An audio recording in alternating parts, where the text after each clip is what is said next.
The folder slammed shut like a gunshot. Then came Brandon Sterling's voice, cutting through the boardroom silence like a blade through paper. Effective immediately, Timothy Walsh is terminated from his position as Chief Technology Officer. I'm Timothy Walsh, 54 years old, and I'd just been fired in front of 14 executives who'd been kissing my ass for the past 8 years. The room went dead quiet. You could hear the air conditioning humming in the background. Brandon didn't even look at me, just stared at his notes like he was reading the stock prices. To him, I wasn't a person who'd built TechCore Industries' entire autonomous AI framework from scratch. I was just an obstacle blocking his modernization initiative. I felt my face get hot, but I didn't give him the satisfaction of losing it.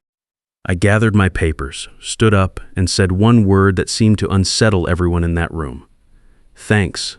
A couple people shifted uncomfortably in their chairs. They probably thought I was being sarcastic or having some kind of breakdown, but they had no idea what I really meant. See, Brandon Sterling was 33, fresh MBA from Wharton, and Daddy's connections had gotten him onto our board 3 years ago before he talked his way into the COO position.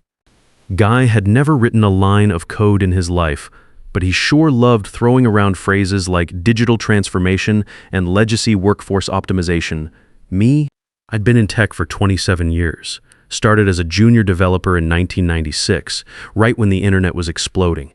I was working at a startup called Dataflow Solutions when the dot-com bubble burst in 2001, watched our funding evaporate overnight. CEO called an all-hands meeting on a Tuesday morning and told us we had 2 weeks before shutdown. That's when I learned my first lesson about corporate survival. Never put all your eggs in someone else's basket. I spent the next year freelancing, picking up contracts, learning that your skills are only as secure as the legal structure protecting them. Made it through the 2008 financial crisis when half the tech companies in Seattle went under. I was at System Tech then, and we lost 70% of our clients in 4 months. But I'd been smart, kept my most valuable innovations under separate intellectual property agreements.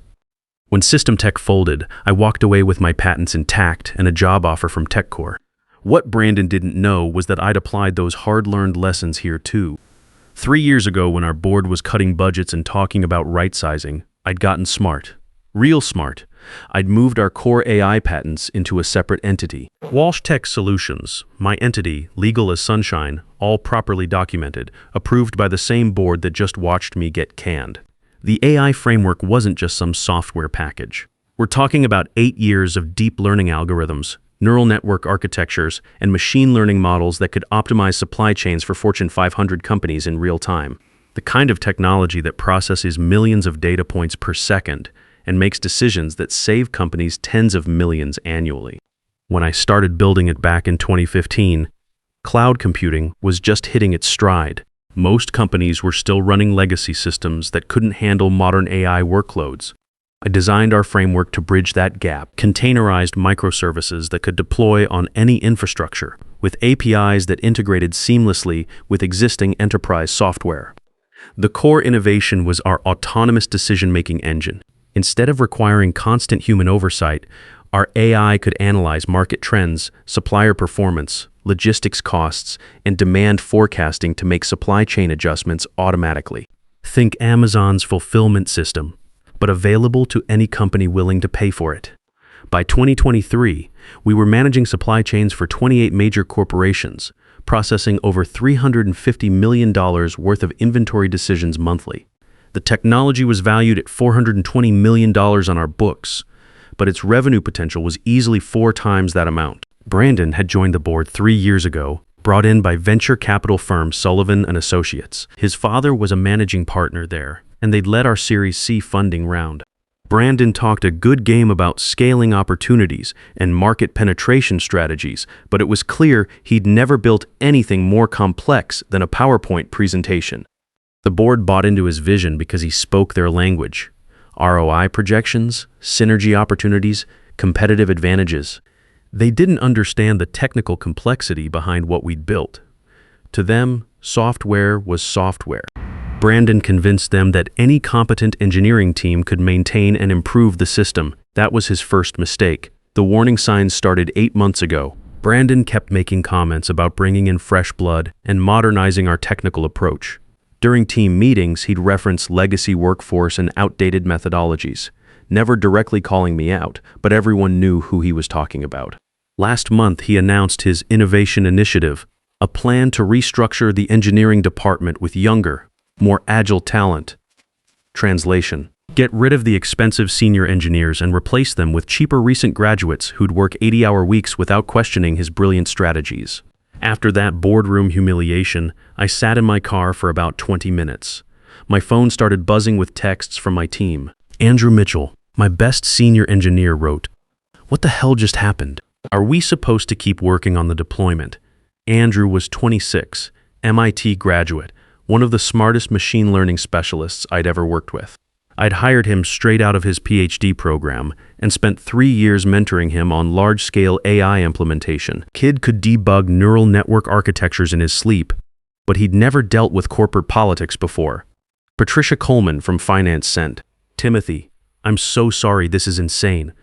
Patricia had been CFO for 5 years, joined us from Microsoft's Azure division.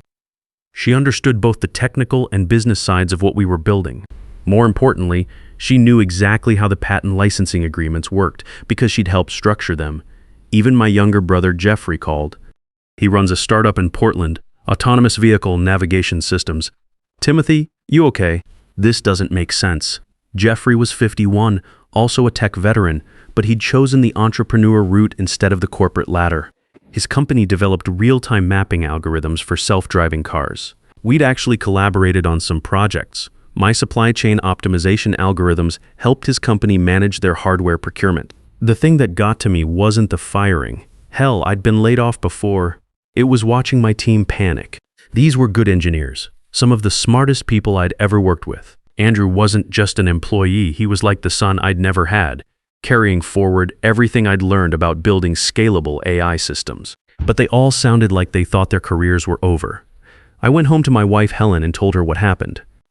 We'd been married 24 years, met back when I was contracting for Boeing, and she was finishing her nursing degree. She'd watched me navigate 3 major career transitions, seen me lose jobs and start over multiple times. She poured me a scotch and said what she always says. "Everything happens for a reason, Timothy. You've got more tricks up your sleeve than they know." She was right, but even I didn't know how right until 3 days later. Brandon had scheduled a big demo for our investors on Thursday morning, 3 days after my firing. TechCore's autonomous AI framework was supposed to be the star of the show. Our biggest clients were Fortune 500 companies, and this demo was make or break for our Series D funding round. Sullivan and Associates had flown in from New York. Sequoia Capital sent their senior partners from Menlo Park, and Goldman Sachs' tech investment team was sitting front row. I wasn't there, obviously, but Andrew texted me play-by-play updates from the back of the conference room. 9:15 a.m., demo starting, conference room packed with money guys. Brandon looks confident. 9:32 a.m., system won't initialize, getting error messages, tech team scrambling. 9:45 a.m., Brandon looks like he's going to throw up. Main screen just says license authorization expired. Contact Walsh Tech Solutions. I sat there in my home office reading these updates, my coffee getting cold. The system was doing exactly what I designed it to do, protect itself. When I'd moved those patents 3 years ago, I'd built in multiple fail-safes. The core licensing framework required periodic authorization from the patent holder. That's Walsh Tech Solutions, my company. If the original architect was terminated without proper transition protocols, all licensing would automatically revert back to my entity. The legal mechanism was buried in subsection 7.2.1 of the Intellectual Property Transfer Agreement, the same document Brandon's board had signed off on during our budget restructuring. My lawyer, Howard Brooks, had crafted it specifically to protect against hostile takeovers or sudden management changes. 10 West 20 a.m., complete meltdown. Investors asking hard questions. Brandon blaming DevOps team. 10:45 a.m. Someone from Goldman just asked if TechCore actually owns the technology they're trying to demo. Brandon went silent. The beautiful irony wasn't lost on me. Brandon had fired me for being legacy workforce and resistant to innovation. Now the system was proving exactly how legacy I wasn't. What Brandon didn't realize was that our AI framework wasn't just software sitting on servers. It was actively managing supply chains for 28 major corporations at that exact moment. Walmart's East Coast distribution network, BMW's parts procurement system, Costco's inventory optimization algorithms. When the licensing expired, those systems didn't just stop working. They reverted to manual processes that hadn't been used in 3 years. Suddenly, supply chain managers who'd been relying on AI-driven decisions were staring at blank dashboards and ringing phones. Andrew's next text came at 11:30 a.m. Clients are calling. Walmart's distribution center in Pennsylvania is down. They can't process incoming shipments. By noon, it was a full crisis. TechCore's customer support lines were jammed. Brandon had locked himself in his office, probably calling every lawyer he could think of. The investors had left the building by 12:30, and I could imagine the conversations happening in their Ubers back to the airport. Patricia Coleman called me that afternoon. "Timothy, this is insane. Brandon's brought in 3 different law firms to review the IP agreements. They're all telling him the same thing. Everything's legal and ironclad. How's the team handling it?" Andrew's been fielding calls from clients all day. He keeps telling them he can't fix anything without authorization codes that only you have. Some of these companies are losing $2.8 million per hour in delayed shipments. That hit me harder than I expected. BMW's manufacturing plant in South Carolina relied on just-in-time parts delivery optimized by our algorithms. If their supply chain was disrupted, they'd have to shut down production lines. That meant thousands of workers sent home, suppliers scrambling to adjust schedules, ripple effects throughout the automotive industry. "Patricia, I need you to do something. Get me a list of all active client integrations. I want to know exactly which companies are affected and how severely. Timothy, I can't just hand over internal. You're not handing it over to a competitor.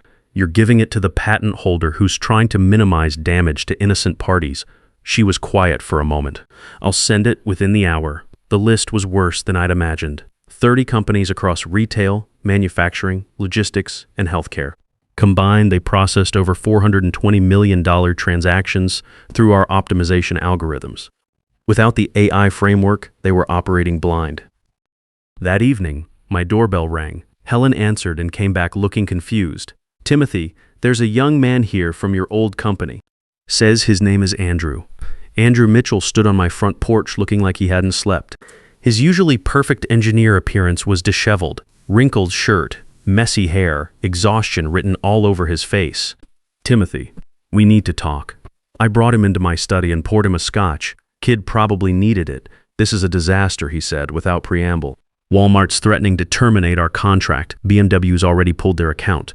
Brandon's running around like his hair's on fire and nobody knows how to fix anything.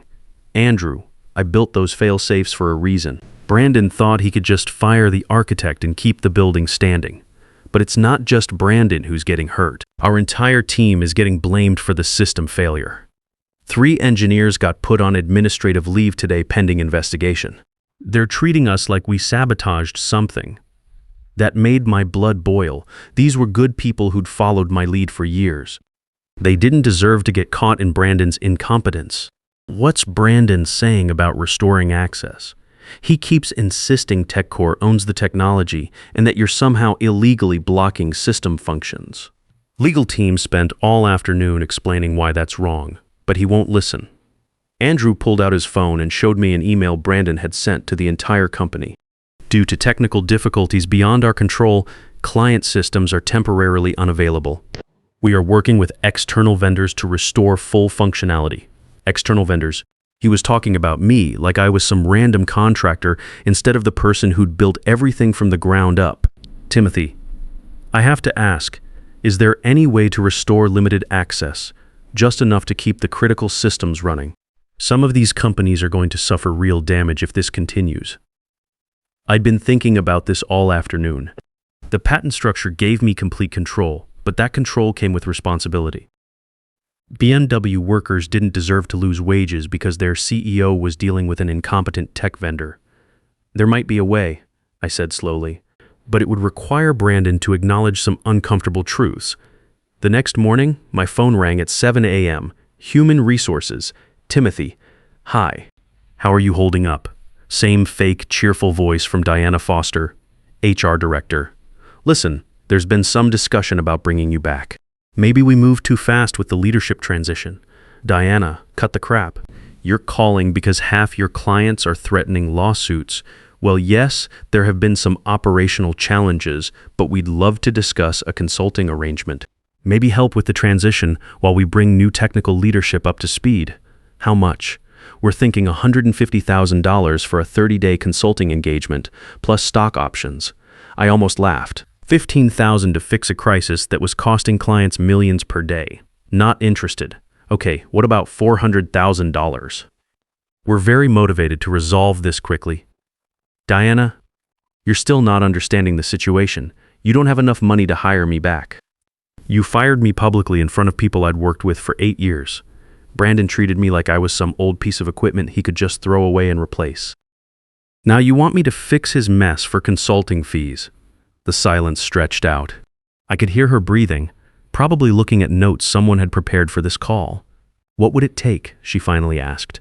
It would take Brandon Sterling personally apologizing to me and my team. It would take the board acknowledging that they made a mistake. It would take guarantees that my people won't face any retaliation. And even then, I'm not sure I'd be interested. Timothy, please be reasonable. Companies are losing millions. Then maybe Brandon should have thought about that before he decided to play power games with technology he didn't understand. I hung up before she could respond. 2 days after I hung up on HR, I got an email that changed everything. The sender wasn't TechCore. It was a name I hadn't seen in 3 years. Keith Sullivan at Nexus Systems Corp. Timothy, the email read, heard about the situation. If you're open to coffee, we should talk. Keith had worked with me at TechCore from 2018 to 2020, back when we were still building the core AI algorithms. Brilliant systems architect MBA from Northwestern, understood both the technical and business sides better than most. Brandon had pushed him out during one of his early organizational restructurings, claiming Keith was resistant to new methodologies. Translation: Keith had called Brandon an idiot to his face during a board meeting. Nexus was TechCore's biggest competitor in the enterprise AI space. They'd been trying to build something like our autonomous framework for 4 years with limited success. Their systems were good, but they lacked the deep learning sophistication and real-time optimization capabilities we'd developed. I knew what Keith wanted, but I was curious how he'd approach it. We met at a Starbucks in downtown Seattle on Monday morning, exactly 1 week after Brandon had fired me. Keith looked good. Success agreed with him. Gray suit, confident posture, the kind of presence that comes from being valued by people who understand what you do. Brandon's an idiot, he said right off the bat before I'd even sat down, always was. But you built something extraordinary at TechCore. Built being the key word. Keith smiled and slid a tablet across the table. Timothy, let me be direct. We've been following the news, system failures, client exodus, investor meetings gone sideways. Word is Brandon can't get the AI framework operational. On the screen was a financial analysis of TechCore's current situation. Stock price down 47% since the demo failure. 4 major clients had already terminated contracts. Employee retention was plummeting as engineers jumped ship. This is impressive research, I said. We do our homework, but here's what really interests us. He pulled up another screen.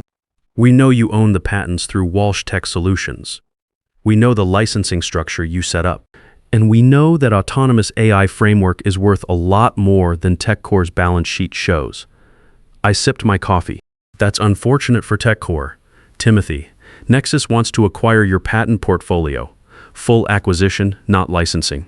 We're talking about building something bigger than what either company could accomplish alone. Keith pulled up another screen showing Nexus's current AI capabilities alongside technical specifications I recognized from our TechCore systems. They'd clearly done extensive analysis of our architecture. What kind of acquisition are we talking about?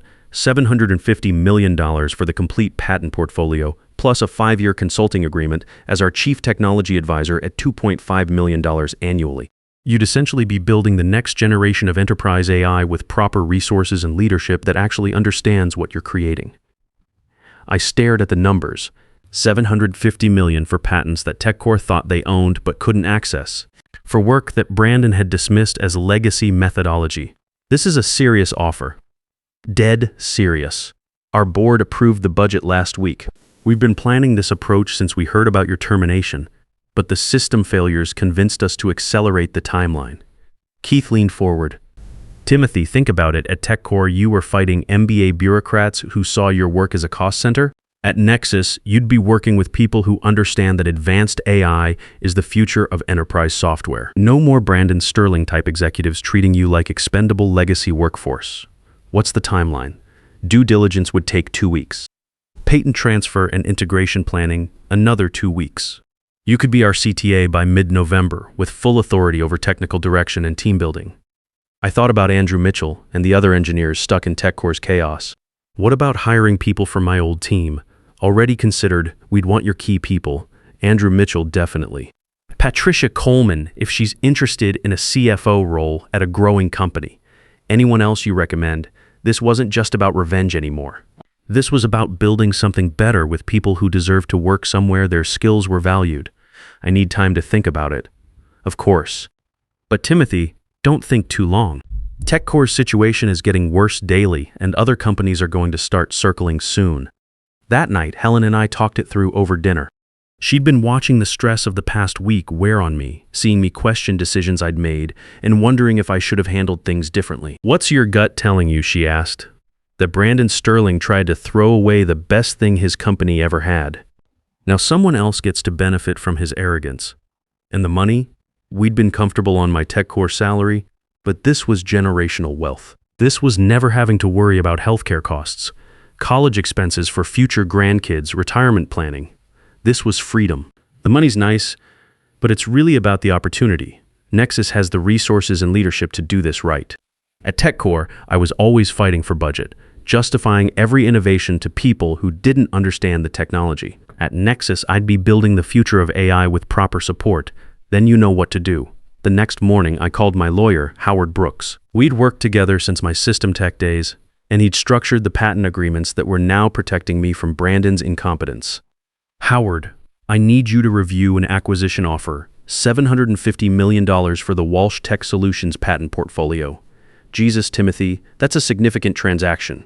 "Who's the buyer?" "Nexus Systems. They want full acquisition plus a consulting agreement." We spent 3 hours going through every detail. Patent valuations, technology transfer protocols, tax implications, employment agreements. Howard's team had prepared for this possibility when we'd originally structured Walsh Tech Solutions. "Everything looks solid," Howard said finally. "The valuation is aggressive but justified given the revenue potential of the AI framework. Nexus is getting exclusive access to technology that's already proven in enterprise environments."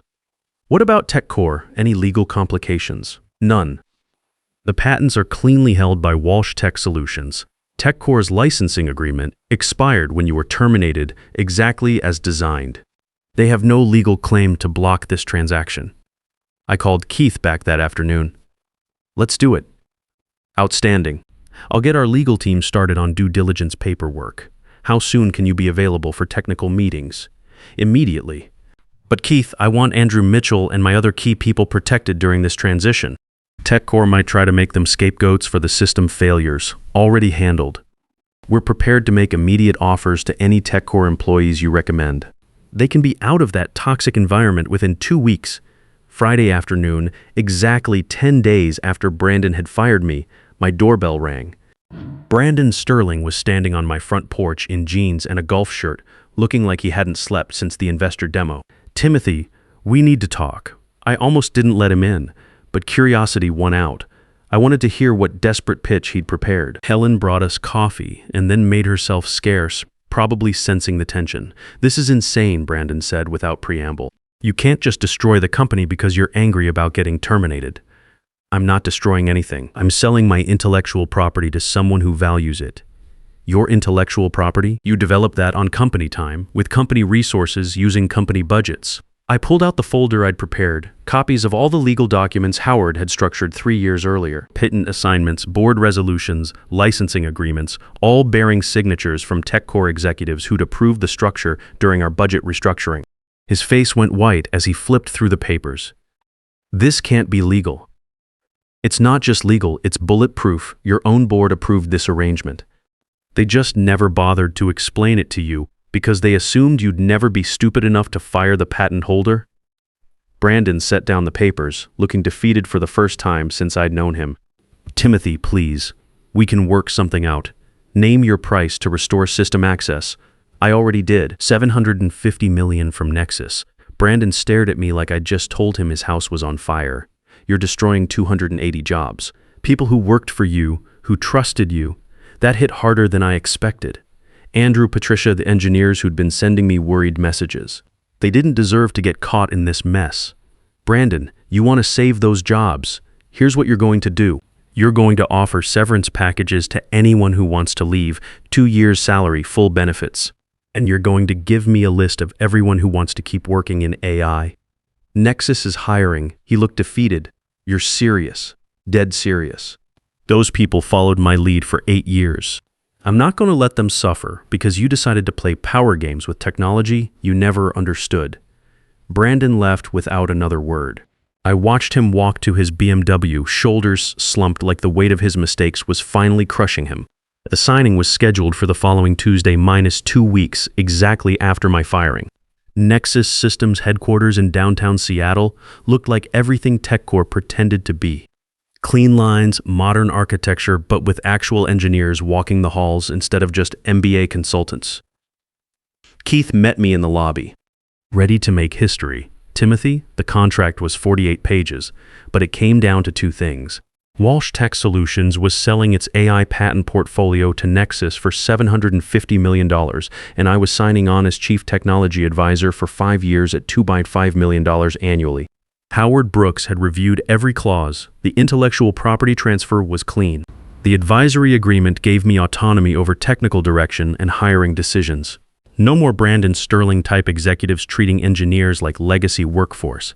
I signed my name 12 times. Each signature felt like closing one chapter and opening a better one. Welcome to Nexus, Keith said, shaking my hand. What's your first recommendation as CTA? Hire my old team. Half of them will be looking for work within a month. The news broke 2 hours later. TechCore loses core AI technology in $750 million deal. The stock price dropped 62% before trading was halted. By market close, TechCore had lost $1 in valuation. The math was brutal but logical. Without the AI framework, TechCore was just another software company with legacy clients and outdated technology. Investors realized they'd been valuing the company based on assets Brandon never actually controlled. Brandon Sterling resigned the next day. The board released a statement about pursuing new strategic directions, but everyone knew what had happened. The guy who'd fired me for being legacy workforce had just proved exactly how irreplaceable the right expertise really is. Andrew Mitchell called that evening. Timothy, is it true? Did you really sell the patents to Nexus? Every last one, along with a commitment to hire the best engineers from TechCore. You interested? 3 weeks later, Andrew and 11 other engineers from my old team started at Nexus. Patricia Coleman came over as our new CFO. Even my brother Jeffrey ended up benefiting when Nexus acquired his startup 8 months later as part of our autonomous vehicle integration project. The transition was smoother than anyone expected. Our new AI framework launched 5 months ahead of schedule. First quarter revenue hit $15 million, mostly from Fortune 500 companies that had been frustrated with TechCore's instability. By year 2, we were processing supply chain optimizations for 48% of the Fortune 500. The technology Brandon had dismissed as legacy methodology became the foundation for the next generation of enterprise AI. Brandon Sterling, last I heard, he was working at a mid-tier consulting firm in Boston, probably telling other MBA graduates about digital transformation and workforce optimization, while carefully omitting the part about how he destroyed a billion-dollar company. Me, I'm 55 now, working on problems I actually want to solve with people who understand their value. Helen and I bought a place in the San Juan Islands where I can fish and think between consulting sessions. We're financially secure for life, but more importantly, I wake up every day knowing my work matters. TechCore never recovered. They filed for bankruptcy 15 months after I left, selling their remaining assets to pay creditors. The 280 employees Brandon had worried about, most of them landed better jobs at companies that valued their experience. People ask if I feel bad about what happened. Honestly, no. Brandon Sterling thought he could replace 27 years of engineering experience with MBA buzzwords and fresh blood rhetoric. He thought firing me publicly would make him look decisive and strong. Instead, it revealed what he always was, someone who never understood what he was managing. The funniest part is that thanks I said when he fired me, he probably thought I was being sarcastic, but I meant it, because firing me was the best career move Brandon Sterling ever made, for me. When young engineers ask for advice, I tell them this: your expertise isn't just what you know, it's how you protect what you've built. Always have contingency plans. Always read the fine print. And never let someone who doesn't understand your work decide what it's worth. In tech, they talk about disruption constantly. But the biggest disruption isn't always new technology. Sometimes it's an experienced engineer who's tired of being underestimated and who's been preparing for exactly this moment longer than anyone realizes. Brandon Sterling learned that lesson the expensive way. It cost him his job, his company, and $750 million. But like I said at the beginning, thanks, Brandon. That single word turned out to be worth more than I ever imagined. Because sometimes the most powerful revenge isn't what you do to someone, it's what you let them do to themselves when they underestimate you. And sometimes a single word of gratitude can carry more weight than years of anger, especially when it's the last thing they expected to hear from the person they just made their biggest mistake with.